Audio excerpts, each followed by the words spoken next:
They treated it like a beach, now sunburnt like ripe tomatoes. Norman must send Neil home, don't touch him. This is nothing. The problem is Jesse is furious, watching his brother turn out this way, plus those construction guys. That's like watching bears dance. Jesse chose the unconventional path, driving onto the tracks and into the dark tunnel, where a train could appear any moment.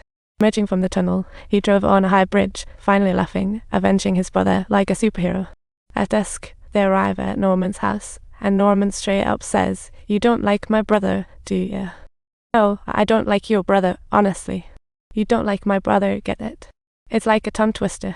"You don't like my brother, got it? I just can't grasp all those card tricks. But I like you, and I really don't want to see you again." Jesse smiles a little, thinking, why can't I just say it? He actually loves Norman. Just then, Paul arrives. Jesse sees the look on his brother's face and knows his brother's a piece of work, but he won't admit it out loud. Paul eagerly shares latest news with Dad, while Norman sulks all day.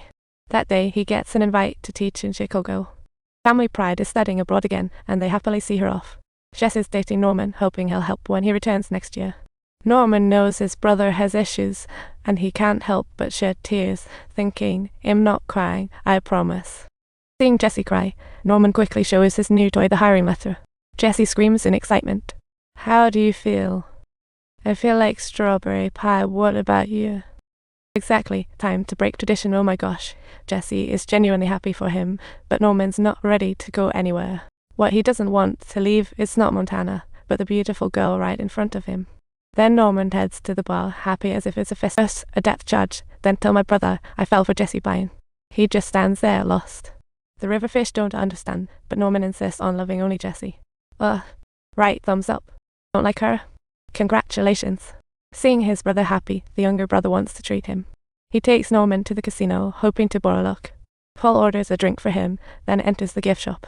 A lady comes by asking what Norman wants to play. They have everything here.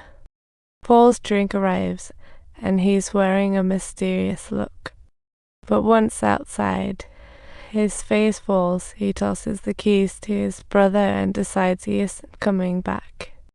He says today's his lucky day, begs brother not to worry. But big bro notes, you owe a big sum. Paul tells his brother that he has his own principles and doesn't need their help. He's tough and fiercely independent, what a hard nut to crack. As Norman is in the process of leaving, Paul unexpectedly and suddenly calls him back. Then, with a streak of stubbornness, he heads back to the casino like a persistent cowboy. Next morning, nearing 7, Norman waits for Paul and he's creeping in. Dad, as usual, looks for Paul and asks about today's news. They think he's overtime, but Paul's pondering human history. Suddenly, Norman shares news of a teaching job at the University of Chicago, and their parents are overjoyed, tears flowing. And Paul wears a bitter expression, not unhappy, but defeated, feeling he can't compete. He can't be his parents' pride, but didn't Norman envy Paul? Paul's a brave hero. That day they go fishing together, driving to the Big Black Corner River, putting bait on each line, with Jesse frantically waving about. He's the first to catch a big fish and puts it in the bucket, taking one look at his brother's situation and deciding to give him the classic big brother talk. Today was great. Why don't you just hop over to our Singapore? It's 2,000 kilometers away, and there's loads of napkins. Once you get there, you'll just vanish. What did I say? Come to our Singapore. I'm not leaving Muff Canada. And then, cut to my sister's grand entrance. Paul spots a big fish, elegantly casts his line over the water's surface, and wham! The fish bites.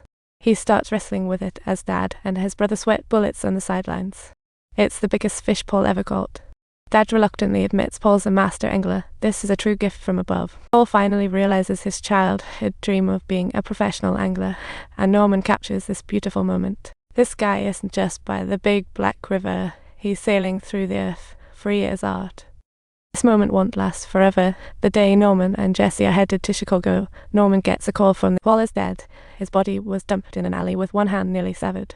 Was it due to gambling or a fight? No one knows. Many years later, Norman and Jessie have 2 kids. This was Macaulin's last catch. What could it be? This is the essence of life, which is well worth pondering. So we should recognize who the fakes in our lives really are. We can love completely without fully understanding. Paul's presence lingers in Dad's mind, and he misses him every moment. Decades later, aged Norman returns to Big Black River. All he loved but never understood in youth have passed, including his wife Jessie, yet Norman still wants to help them all. Norman relives the good times, dyeing silver rings with trembling hands, standing alone in the middle of the great river. His whole being fades away, transforming into his soul and memory. The movie River Romance comes to a close. Every person's life is like a river. Paddle into rapids or enjoy serenity. What is the meaning of life?